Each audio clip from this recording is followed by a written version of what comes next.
Welcome, everyone. Good afternoon. My name is Julie Shields-Rutina, and I am the Director of College Planning, Education, and Training at MEFA. And thank you for joining us this afternoon for this webinar on college financing.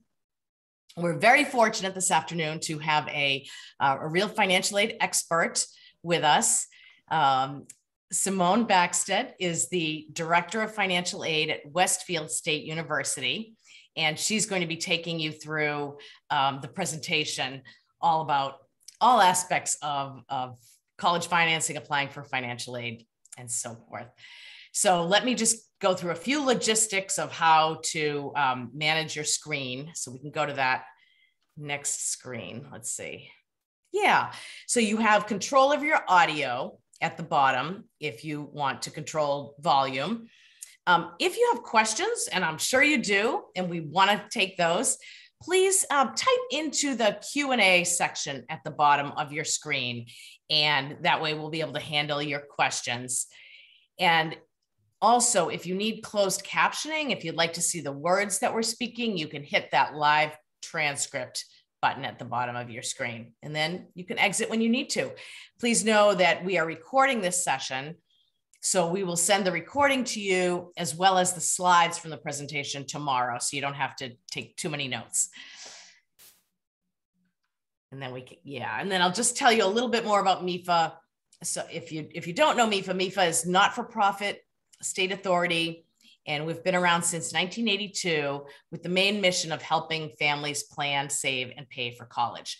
We have the state's college savings plans, the U Fund 529 plan, the U Plan prepaid tuition plan, and the Attainable plan, which is the ABLE plan for people with disabilities to be able to save for future expenses.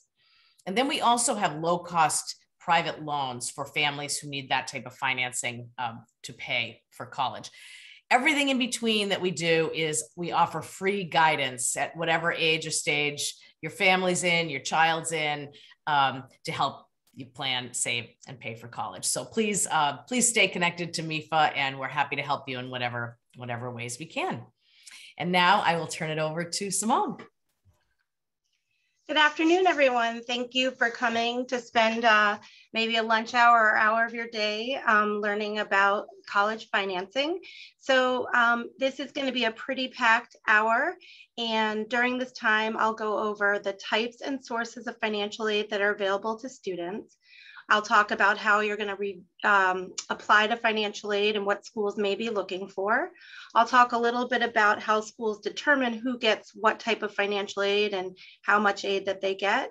And we'll talk a little bit about your family's plan and conversation to pay for college. At the end, we have a few free resources that we'll share. And again, this webinar will be going out as a video. So if there's things that you don't catch the first time, certainly they'll be available for you to review after.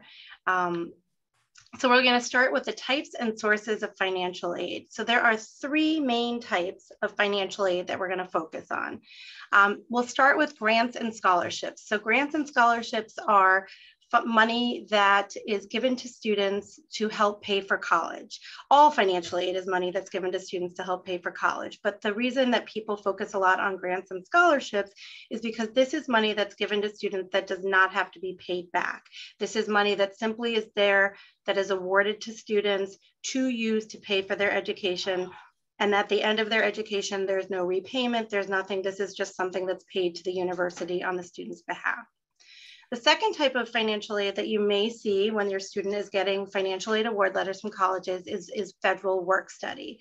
Work study is a form of financial aid that allows students to get a part-time job on campus. So for example, and I'll use Westfield as an example only because it's what I know. At Westfield State, we offer $2,000 federal work study awards as part of our financial aid. That money will not get applied to the student's bill.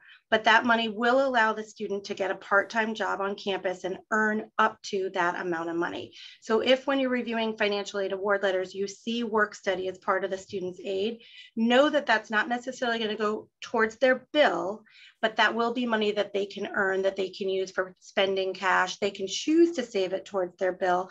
A lot of times students will use it more for everyday essentials. Maybe they'll use it towards their books, but it's not money that will go directly towards their bill. And the third type of financial aid that you will see awarded from many colleges or universities is federal direct student loans.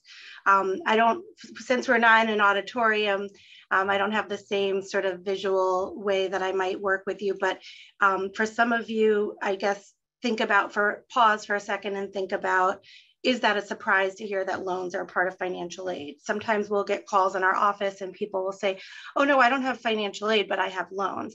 Loans is still considered a part of a student's overall financial aid package. So I'll keep moving through. I know it's a little different. There'll be questions time at the end, but basically there's three main types of financial aid. So where's all this money coming from? The federal government has a large grant program. It is based predominantly on financial needs, so not everyone will see a federal grant. The federal government also has that work study program that I mentioned, as well as federal direct loans. Everyone will be eligible for a federal direct loan of some type. For some of you, depending on your tax situation, there may be some tax benefits as well to either being a student or having students who are your dependents. And a lot of the information about federal financial aid can be found on studentaid.gov. So then we have the state of Massachusetts. Massachusetts, for those of you who live here, which I'm thinking will be most of you on this webinar, the state of Massachusetts does offer grants. There are some no interest loans that are offered. There are also tuition waivers that are offered for many students. And I'll talk about one of those when we talk more about merit-based aid, that there's a few tuition waivers that you may see from the state. So the state has a bunch of money. And the money that you get from the federal and the state will probably be similar school to school. What will be very different is each college and university also has their own set of funding that they're going to be offering to students. They're going to have grants, scholarships.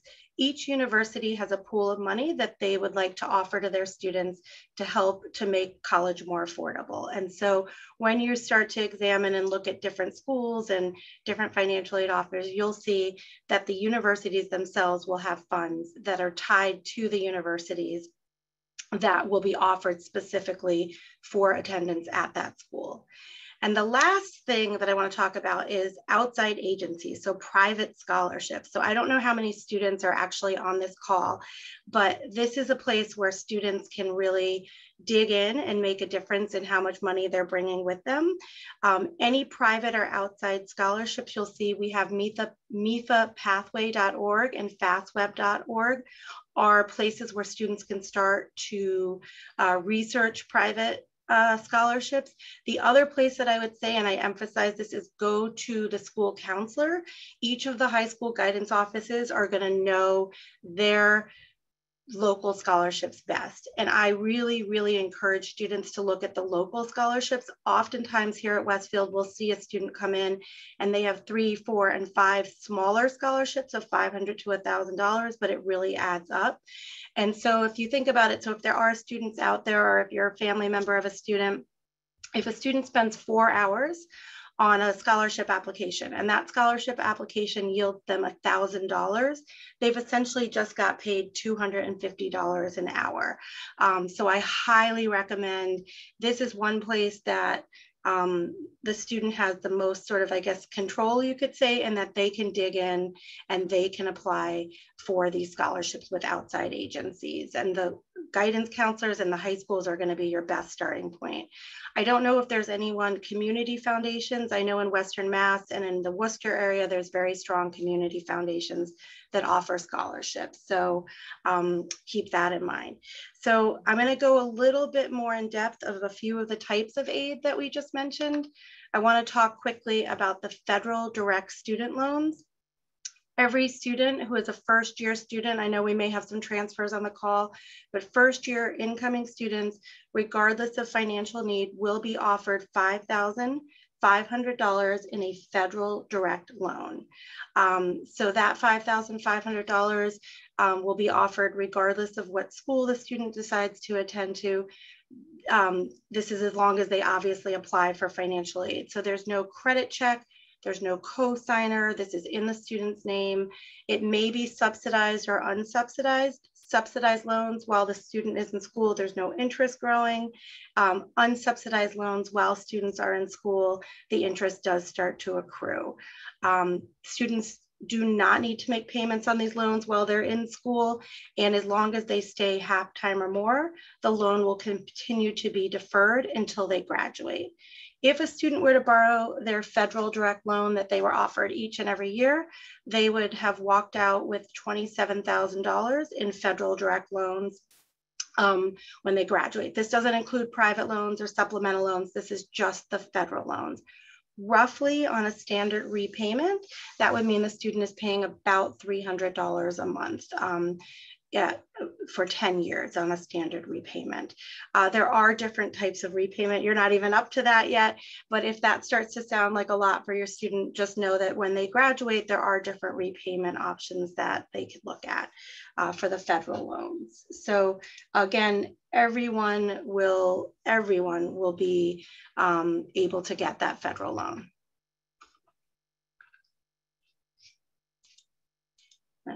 Okay. So the federal loan is determined, your eligibility be determined through the FAFSA. The other types of aid, there is something called merit-based aid. And so merit-based aid is based on something special about the student, whether it be their GPA, some type of academic ability, some type of musical ability, something that is based on a skill or something unique about that student. So not every college will offer merit-based aid, but as you're going through this process, that is a question that you might ask the financial aid office. How do you award merit-based aid? Do you have merit-based aid? For example, at Westfield State University, we do have merit scholarships. When the student applies, they're automatically considered for those scholarships, and we let the student know that with admission. Every school is going to be a little bit different. There is one form of state aid that we consider kind of a merit-based aid, and that is the John and Abigail Adams tuition waiver. As some of you may have already heard about this. It's not based on financial aid. It is a merit-based application, and it's based on MCAS scores from the 10th grade, and it is applicable only at state institutions. So that is a form that is a source from the state. It's a merit-based aid that your student may be notified that they're eligible for. Other types of merit-based aid will typically come from the university or college where the student is applying for. But that's, if you have a to-do list, that's definitely something to ask, which is how would I find out how and if the school I'm attending has merit-based aid? A lot of the aid too may have separate deadlines, so be aware that if there's some larger scholarships, there may be a separate application or a separate deadline.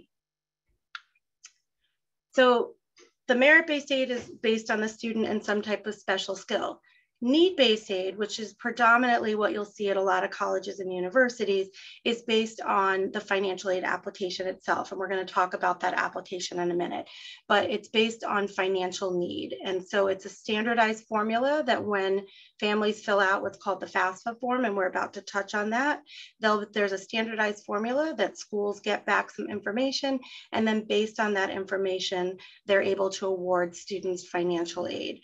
Most financial aid is need-based. It is also something that you should check on the renewability. I don't know if I said that for the merit-based, but for merit-based scholarships and even some of the need-based scholarships, there may be required criteria that the student needs to meet to continue to be eligible. And so that's something that you'll want to check in on once you start comparing award letters. Okay, I know that was a lot of information, so we should know that the types of financial aid that we have: grants and scholarships, most desirable. We have work study some students may get, and we have federal direct loans. So that's the three main forms of financial aid. Alongside of federal loans, students and families can apply for private loans or supplemental loans. So that's the landscape of financial aid. The sources, people are getting money from the federal government, they're getting money from outside agencies, each individual university. So how do you apply for all this money? Where do you go? What is the starting point for the application? So each school is going to have their own sort of timeline. I would check with each school that your student is applying for to figure out when it is that they are going to want to have a financial aid application on file for that student. Here at Westfield State, and it's very similar to a lot of schools, our priority deadline is March 1st. Schools will have their own deadline. The state of Massachusetts, to be considered for state aid, has another deadline, and then the FAFSA itself can be completed throughout the year. But typically, the earlier that you get this stuff done, the more room you leave for the possibility of the school being able to offer you the most funds that they have. So I do recommend working early and then also checking with each individual school about deadlines. So the financial aid application itself, the big one, which most of you have probably heard about, is the FAFSA. This stands for Free Application for Federal Student Aid. Every college that you apply for is going to want to see a FAFSA from the student. Good news, breaking news, it is open now for next year. So October 1st of this year, the 2022-2023 FAFSA is now open so that students can apply for next year. When you go on to apply, just be aware that this current year and next year are both available. The FAFSA, for those of you who have students who are starting next fall, that you're going to want to fill out is the 2022-2023 FAFSA. If some of you have had experience with the FAFSA in the past, or you've heard it's really complicated, they have really worked to streamline the process. There's a bit of skip logic, so you'll answer questions and it will sort of determine if you need to answer every question or if there's certain pieces that can be skipped. So the first step before you even fill out the form is that both the student and a parent in the household need to create what's called an FSA ID. And so you can log on to fsaid.ed.gov. And you're going to need to have one for the student because the FAFSA belongs to the student. And then you're going to have an FSA ID for the parent so that both people have their own working sort of email. I will tell you what we have sometimes is we'll have a parent create one for the student using the parent's email. And then we have the parent also creating one using the parent email. This should be two separate and distinct emails that are easy for you to remember that this belongs to the student, this belongs to the parent. And I would encourage students to be involved in the process. This is the student's FAFSA. They're supposed to be creating their own ID. So I would work together as a team to get this done. If you're an independent student, if for some reason you don't have parent information, there will be questions on the FAFSA that will help you identify that, and you can skip over parent information. You may or may not need to then get in touch with schools to let them know why you skipped parent information. So if you're here as a guardian of someone and the parent information isn't available, certainly you can reach out to me or MEFA with follow-up questions about how to manage that. And again, this webinar or versions of this webinar are available on the MEFA site. So the FAFSA does need to be completed each year. What will you need to complete your FAFSA? So when you get ready to complete your FAFSA, you're going to want to make sure that both the parent and the student have their social security numbers as well as their 2020 taxes. That goes back a couple years. Students do need to be US citizens or eligible non-citizens. So if they have a permanent resident card or something of that nature, that will work. If you are a parent who does not have a social security number, you can use all zeros on the application.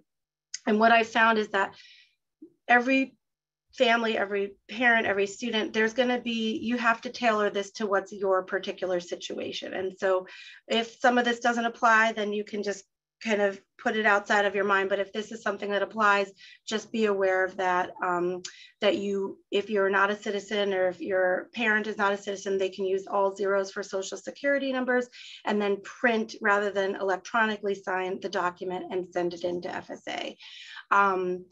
You will also need to list every school. So if there's schools, there's up to 10 schools that can be listed on the FAFSA. If you are not sure where you're applying, you can go back in and update the schools. But I recommend when you get in there that first time, you start filling out the form, just put in schools that you think there's a likelihood you'll apply to. If you forget a school or there's a school that's not on there, you can always go add it on later. The other thing we will collect is data from parents, so parent demographic information. If parents are married and living in the same household, if they live in separate households, that will all sort of determine what has to be included. But typically, if you are in a situation where there's two separate households, the student is going to use the parent who they are with more than half support, who they are with more of the time. And again, that may be some conversations. If you have pretty equal custody, you can call schools and kind of get some counsel on that, and we can help you figure that out. The other thing it's going to collect is the number of students a number of people in the household, because obviously if your income has to be spread over 5 people versus 3 people, that's going to affect your ability to have additional funds for college. And the FAFSA will also collect how many students are in college as well. Going on, I think I mentioned tax information, so both parent and student tax information. If you did not file, or if your student didn't file, there is an option to check that you did not file. It will additionally collect parent and student assets, which would include anything you have in checking, savings, investment rental properties. If you have a 529 plan for your student and it is held for that student and you are on the account, that would be held as a parent asset. The good news is you don't have to include the value of your primary home. You don't include your retirement accounts, life insurance. They're just trying to gather some information to see what it is that the family may be able to afford, but there is not an expectation that you're going to take all of your assets and have to liquidate your assets for college. And so there are some protections that are built in, including the home and the retirement. If you have a small family business, there's very specific instructions on what type of business assets need to be included and not. And typically small family businesses do not have to be included. And there is no debt. There is no, sometimes people wish the formula took a little more into account expenses and debt. There is nowhere that they're collecting information about debt. However, the FAFSA does sort of determine a general cost allowance for the region or area that you live in. So there isn't a knowledge that people still have to support families, even though they're putting in an application for financial aid. So that is the FAFSA, and I know right now the way I have my screen, I'm not seeing all the questions, but I will answer questions at the end. In addition to the FAFSA, there is one other application out there that some schools, not all schools, may require. It is a CSS profile, and it is a little bit more in-depth look at finances. So for the FAFSA, the form, if you have 2 households, for example, it's looking specifically at that parent that the student is with most. With the CSS profile, it may also ask for the information of the non-custodial parent. It may take into account some different information about assets. And this is used more for typically for private colleges and universities, and it's used more for determining eligibility for institutional aid. Remember, we talked about schools will have their own money. So this is used to determine eligibility for institutional aid. If your family parent income is $100,000 or less, then there are fee waivers available. Beyond that, there is a charge for this versus the FAFSA, which is a free application. I would not do the CSS profile unless you know that your student is applying to a school that requires it. And so that would be some of the homework to do after this meeting, is to sort of sit down and look together as a family at the schools that your student is applying to and see if any do require the CSS profile.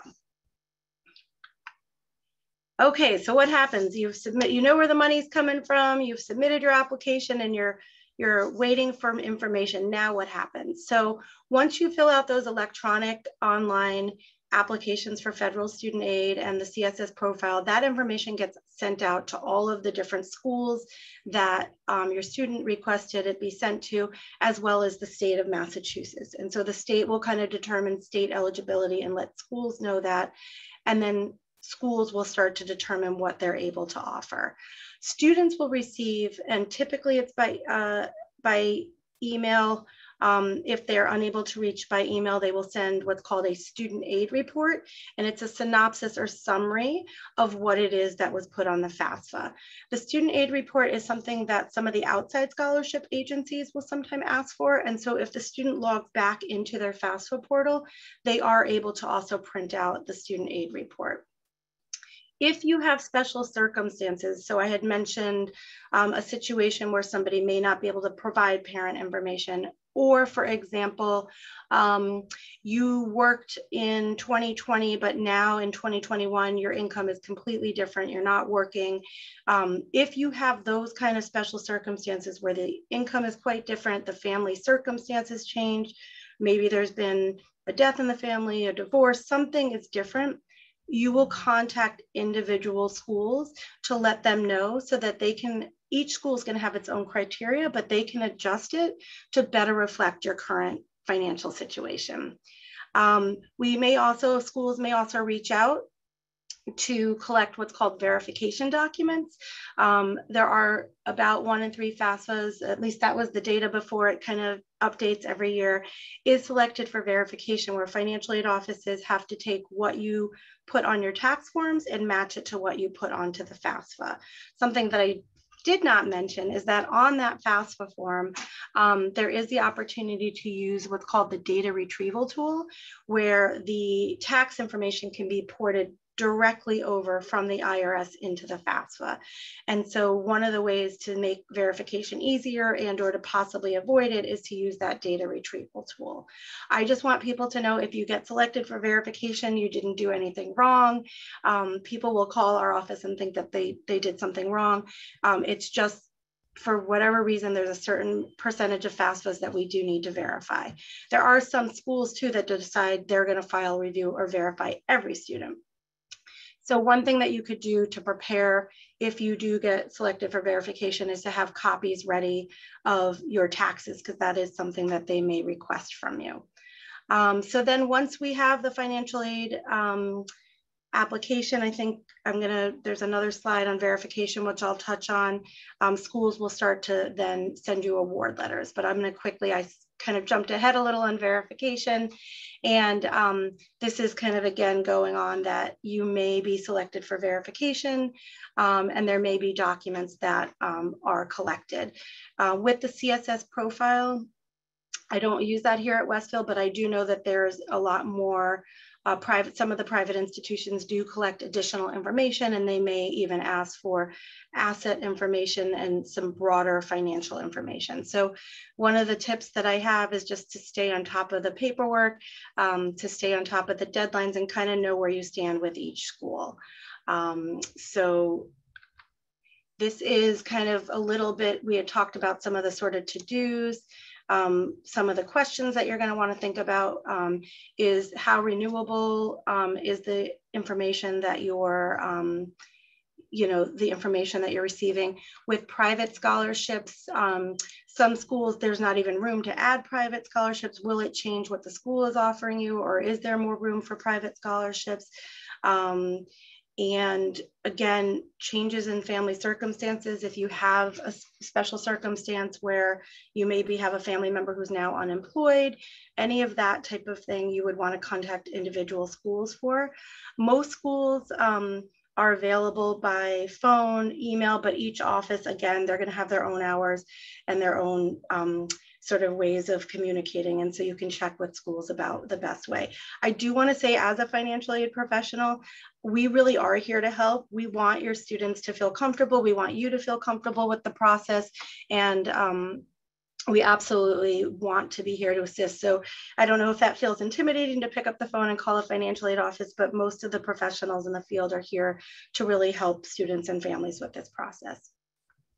Okay, so we covered a lot of ground. I know it's a lot of information. We're getting down to the sort of meat of it. So you've applied for financial aid. Let's assume that you're admitted into a college. How do schools determine who gets what money, and how do you even know how much money you need for each school? So I'm going to introduce you to the concept of cost of attendance. You may also hear the word budget used. Your cost of attendance is your overall cost to be in school. And so your cost of attendance, I'm only using Westfield because it's what I know, we're about $26,000. That is not your bill. Your bill is different than your cost of attendance. Your bill is items that are directly billed to you. Typically, the bill will include tuition and fees for anybody who is on campus. That's the academics, that's covering their academic coursework. The room and board, obviously, if you're not living on campus, you're not going to be billed direct room and board. But if you are living on campus, that would be considered a direct bill.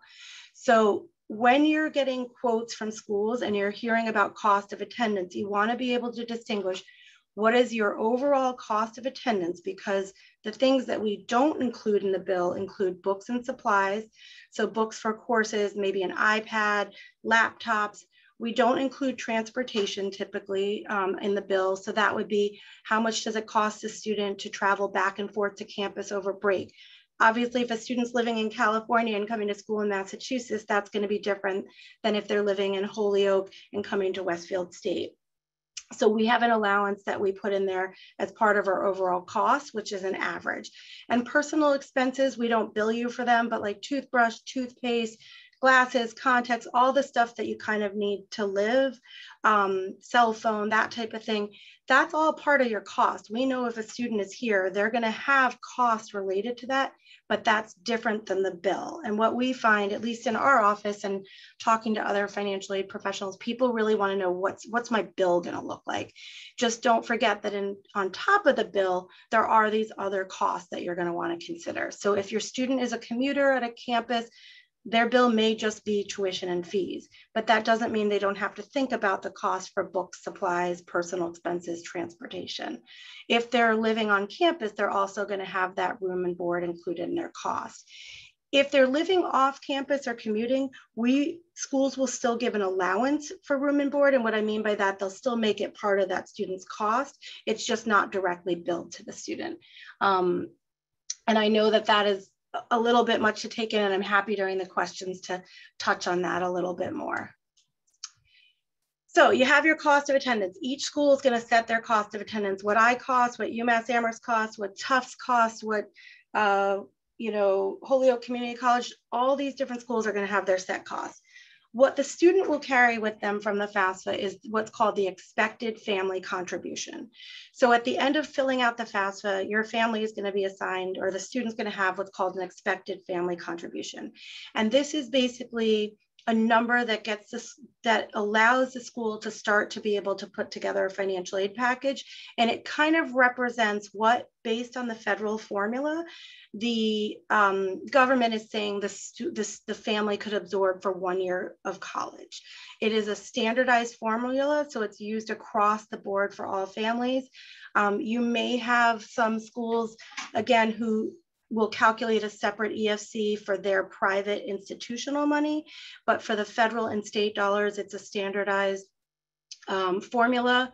And there is a notion that there is a family contribution, that part of the funding for education is going to be part of the family's responsibility.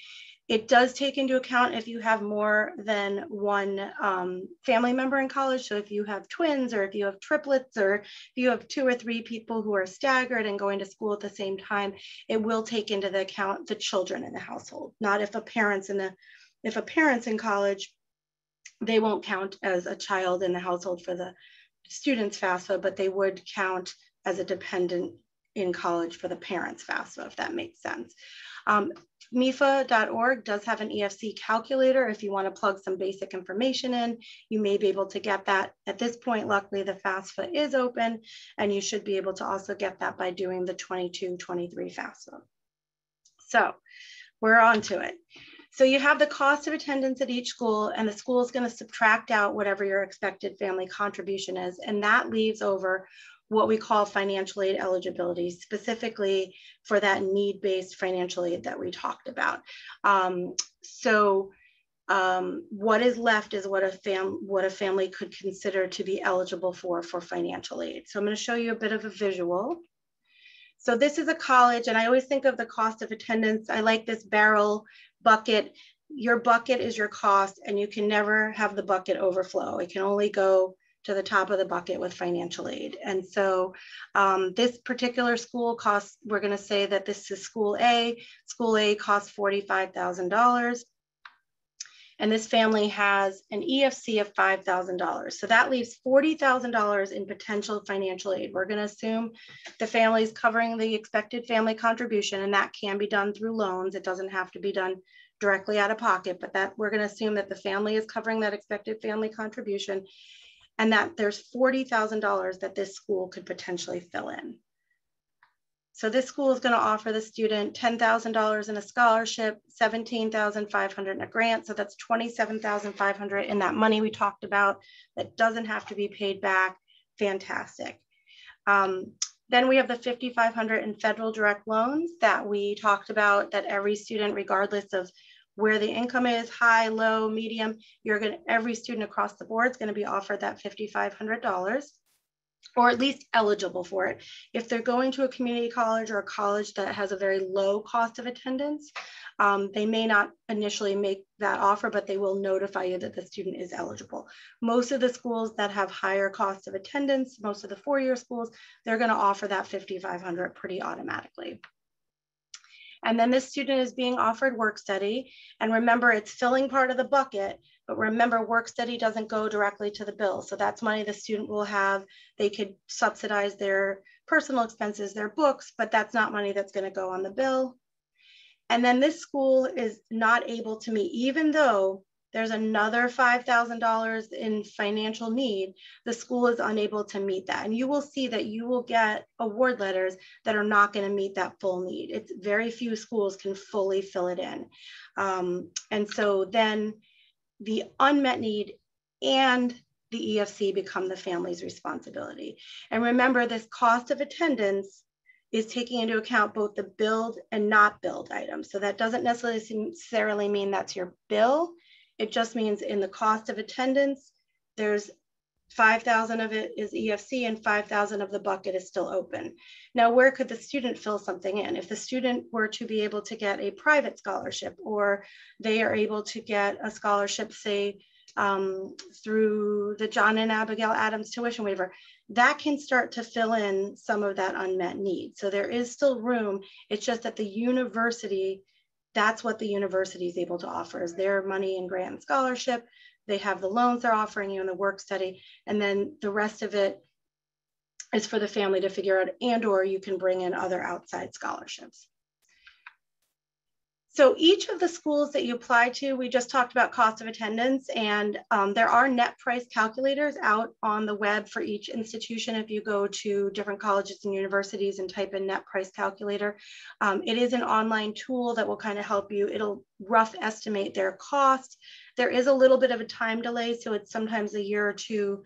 It takes a little time to get updated on sites, but it will give you a little snapshot of what your cost might look at that school. Just as a preliminary, I wouldn't, it's not a final answer, and schools can change the way that they award money. Your student may bring in private scholarships. So again, I would just kind of look at that as a snapshot, a tool to work with. So I want to point out two things. Once this school determines your financial aid, they're going to send you financial aid award letters, and you're going to get letters from every school that the student is applying to. And they're going to list out grants and scholarships, loans, work study, and they're going to list it out. So I want you to look at two things when you're comparing these letters. know that the total offers can vary. So a school here, cost of attendance, $45,000. You could have 3 schools that are $45,000, and what they offer to the student may be very different. Even though their cost is the same and your eligibility is the same, the school may have different amounts of money that they're able to offer. So if I look here at College A, they're able to offer this student $32,500 in grants and scholarships and leave that student with no unmet need. College C doesn't have as much institutional dollars that they're offering the student. They're offering only $17,500, leaving the student with an unmet need of $15,000. And the reason I bring this up is when you're looking at schools, you're going to look at that first price tag, but really what you want to look at is the sort of net, because you can have 2 schools that cost the same amount of money and get different amounts of financial aid, and one may end up being more affordable than the other, even though they start with the same overall cost of attendance. So just be aware of the totals and look at the net cost that you're considering. The other thing is to be aware of the types of financial aid can vary. So I think I've emphasized we love grants and scholarships. That's money that doesn't have to be paid back. We want your students and you to leave with as little debt as possible. However, there are schools, and I think it's very limited, but there are schools that sometimes have packaged with Parent Plus loans, which is another form of federal loan that students can get. I don't think this is common practice anymore. I think that less schools are doing this, but just be aware of within the financial aid award, again, the bottom line total might look the same, but then investigate what makes up that total. So if you look at College C, you can see there's an assumption that a parent is going to take almost a $30,000 loan. And so while you're still getting $35,000 in aid, it's not as desirable maybe as College A over here that's offering the student predominantly grant funds versus that parent loan. So I don't know, it's a little hard, it's a little bit conceptual, but once you start to get these award letters, you're going to want to put them next to each other to really gauge the true cost of each institution. And then you're going to want to dig a step further and say, how much of what I'm getting is loans versus money that has to be paid back. Okay, so paying for college, and I know where I'm at 42. This is the first time I'm doing it over Zoom, so I want to make sure that we leave lots of time for questions. But I've always loved this model that MEFA kind of has in terms of the idea of how are you going to pay for, like, okay, so now you have this expected family contribution, you have unmet need. You basically, how are you going to do this? And so the idea of past income, present income, and future income. So past income would be anything the student can save over the summer, parent savings, any type of 529, anything that's been set aside for college and or money that's sort of just getting set aside now. Present income is obviously a lot of schools will have payment plans that they will allow you to set up where you can be making payments like as your income is coming in, you can make payments. And then obviously future income is anything that you borrow. So keeping the future income that you're borrowing to help pay for school now will benefit you in the long run. That being said, loans are definitely a part of the landscape and students are borrowing and they're borrowing responsibly. I think the biggest gift that you can give for your student, or if you're a student on the call, is just to have an awareness of what it is that you're borrowing so that you know when you graduate how you're going to manage that. But I think there's been a lot of fear instilled in people about student loans, and I do think there's definitely a place for student loans in the financial aid landscape. And so just kind of have an awareness of it if and when you're borrowing.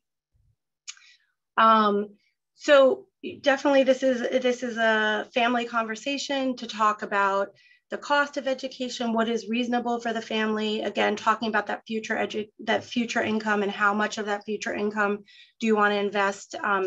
We do have a lot of students in the state of Massachusetts that are starting at a community college. There's the mass transfer block where students can take a pretty solid block of courses their first and second year through their associates and then transfer all of those credits to a 4-year state institution. So do look not just at the individual year, kind of getting them through the first year, but is this a sustainable, something that we can sustain for the 4 years of school? And also thinking about the careers that the student is going into, and is it lucrative enough to support what type of loans you might be looking at. Again, emphasizing that net price. Don't just look at the top cost of attendance. Look at, after the financial aid, what is the net cost for each school. And I think I mentioned the mass transfer block, tuition break. Julie, I'm not as familiar with the tuition break, so I don't know if that's the same as we have the New England proximity rate, where some of the New England schools will have, we have a certain rate that's like not an out-of-state rate, but it's for out-of-state students who may qualify based on the major they're in, or based on the fact that we offer something closer to them than their maybe state institution. So I'm not sure it's the same New England Board of Higher Ed. So I'm thinking that's what that is. Yeah. Yeah. So it's similar. So it's funny because I've learned this too, that what you just described, states have that, right? So you have some programs that might offer a person from Connecticut to do in-state Connecticut tuition to come to Westfield or something. And that's what NEBI does. So if they go to that website, it just lists a number of programs in a number of the New England states where students could pay their in-state tuition and actually be going to college out of state. So yeah. Some type of proximity rate. And I know like we have that here at Westfield. So that's really a great thing to consider, especially if you're on a border to a state or nearby. And then there's free resources. If you need help, FAFSA.org. I think there's a few more. I think there is some upcoming events. Mass Edco is also willing to help. They're a really great organization. So you should never feel that you have to pay to help somebody, have someone help you with your FAFSA. It really is meant to be a free process, open to everyone. I know that as an institute of higher education, if you have a student who's considering coming to Westfield, we're willing to help. The high schools have financial aid nights, FAFSA Day, Mass Edco. There are resources to help you with FAFSA completion. So please don't feel that you're on your own on that. Some people's situations are more complex and some are more simple. So especially if you have a situation where you're unsure of how to proceed, please feel free to reach out both to the high school, to the colleges, and even to MEFA. People are willing to help with that or get you to the people who will help. And so this is a bit of a timeline right now. I'm assuming a lot of you are in the fall of your senior year, where you're kind of finalizing, you're attending this seminar. I would say one thing to be aware of is that don't wait for admissions decisions to start your financial aid application. Consider them two parallel processes running next to each other. And so for that, for the financial aid application, just start it now. Consider this your to-do list, your top off, your to-go. And then MEFA will consider to have, like in the spring of the senior year, I talked a little bit about comparing award letters. They do have programs called After the College Acceptance. May 1st is sort of a general timeline in which most schools are going to expect to have an answer or reply as to what school you're choosing. And I definitely think getting the FSA ID, get up and running, register for more MEFA events. You can go to MEFA's blog. As you see, MEFA has a lot of great resources. Really, truly, people are here to help you through the process. And we also have several social media opportunities to follow MEFA, to get tweets. The thing I like about the MEFA information, it's very timely. They kind of will present it to you in not all at once, but more as you need it. So I'm sure I have lots of questions and I will happily answer those. I think I should end the slideshow, right, Julie? You can leave it on this. Okay. That's fine. Just so if people have further questions later, they can always email us as well. Okay. But let me ask you, there are a couple of good ones here. Okay. So can you say a little bit more about how a parent's freelance or independent contractor business and the bank account associated with that might be looked at on the FAFSA? Sure. So I guess to clarify, if it's in a personal checkings account, if it's just you're a freelancer and you happen to have money in a personal checking account, that money would be considered part of your parent assets. If You have the money though in a business account, and that business qualifies to be sort of excluded from the FAFSA because it's a small family business of less than 100 people, and there's a very specific description. Then that account would be not included. Does that answer, Julie? Do you think that's answering what they're trying to get at? I think so. I think okay. so. So if it really depends how the money's held. If it's held in a personal parent account and it's not really associated with the business, it's in a parent checking account, it does count as a parent asset. If it's held through the business and it's a business that qualifies to be excluded, then it would not be included as a business asset. If it's a business that needs to be included, then obviously it would be included as a business asset.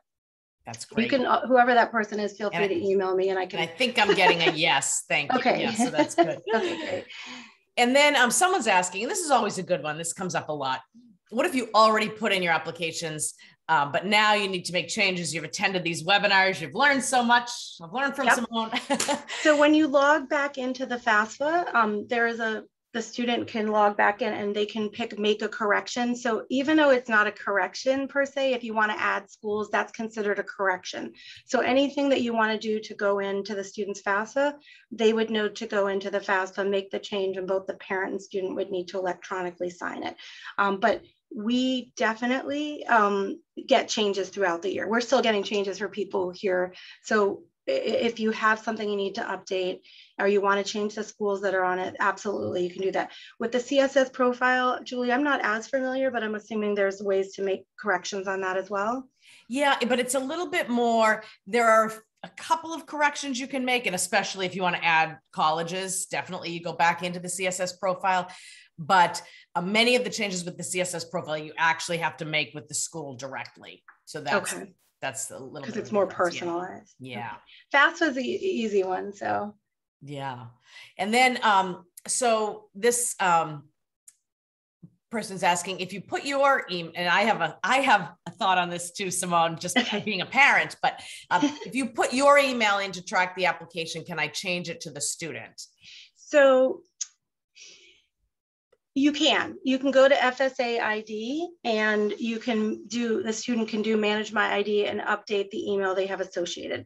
The biggest thing, if you use a parent email and the student's okay with that and you guys are working together, that's okay. It's just that it has to be a distinct email from whatever's attached to the parent FSA ID. So where we get confusion is when a parent uses the same email for both the student and the parent, and now they can't reset passwords, or it's like it doesn't know who to associate with.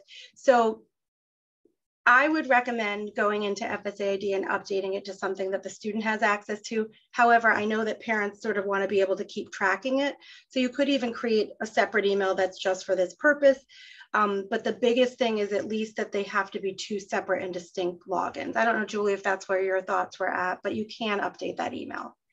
And definitely, and I agree, having the two separate. I was just going to share as a parent, you know, I put my email and my daughter has her email in there, and one that isn't going to go away with a school or something. And I like that when she gets an email, you know, saying your FAFSA has been processed and sent to these 4 schools, then I also get an email that says this email was sent to your daughter. So I feel like that's good because now I do hear about it, but it does go to her too. So I think that's been good to have the 2. Yeah. And I think I really think based on the foot traffic and the students that we see and the families we see, like the more the students have some awareness, I understand that families, you know, this is a big expense that there's going to be some guidance and assistance, but anything you can do to give them some autonomy or independence in the process while also guiding it, I think is helpful, just so they have an awareness of what's going on. That's great. And here's another, this is a good question about, you know, a divorced family situation, divorced parent. So I'm divorced from my son's father, but I remarried. For the financial aid application, will they look at my income and assets only or my husband's as well? So if you are currently remarried and you are living in the household and you're the parent who cares for your child, it will look at your current spouse and your income. And that's because they're looking at it as what does the household have as far as resources to both sort of keep the household running and also send this individual to college. So if there is a step parent in the household and there's a legal marriage, that person's income would be included. But you wouldn't be including the parent who does not physically live in the household. Great. And then early on, there were a couple of questions about outside scholarships. So the one, which is great, is how do I spot scholarship scams? Yeah, that's a tough one. I mean, I think one thing I would say is don't pay for a scholarship search. That's my general. I don't know, Julie, if you know ones that are paid that are really good. So I don't want to. No, Generally, I would say I fully agree. Yeah. Don't pay. That's one of the red flags to me, is not to pay. I would think that also know the source of where you're getting it. So, I mean, if MEFA Pathways is a reliable source, FastWeb we know is a reliable source. The local scholarships, the guidance offices, I would trust most of the things that came through there. And to be honest with you, that's where I'm seeing the most fruit. Like, I see that students are coming in with more of those local than the big, not to say that somebody won't get a big nationwide scholarship, but I'll have students who come in, and again, they're not huge, but they bring 3 or 4 of them and all of a sudden they have a chunk of money. So I would think a red flag to me is anything you have to pay for. I would kind of sort of know the source of who's giving you this information, but I would really dig, if you're going to put some energy towards outside scholarships, I would dig as much as you can into the locally based. That's my personal, just because I work in an office and I see the scholarship students are bringing to us, and more of them tend to be those local scholarships. Yeah, I fully agree with that too. I will just add that if you go to the MEFA website and type in scholarships, it will bring you, we've written a lot of blogs about different scholarships. So that's one other place you could look for some, but I fully agree with Simone that the local scholarships seem to be more fruitful. Yielding. Yeah. And let's see this last one.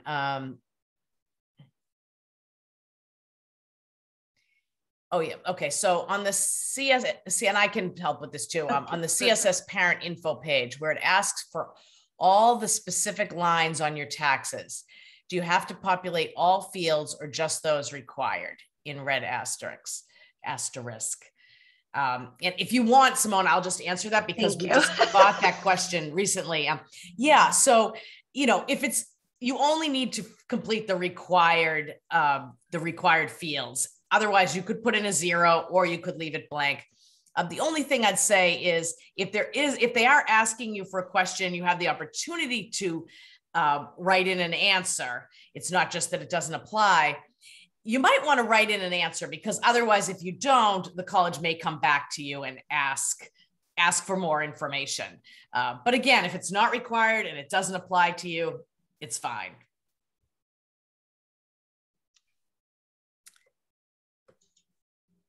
So I think that's it. Yep, I'm looking too now. I can see.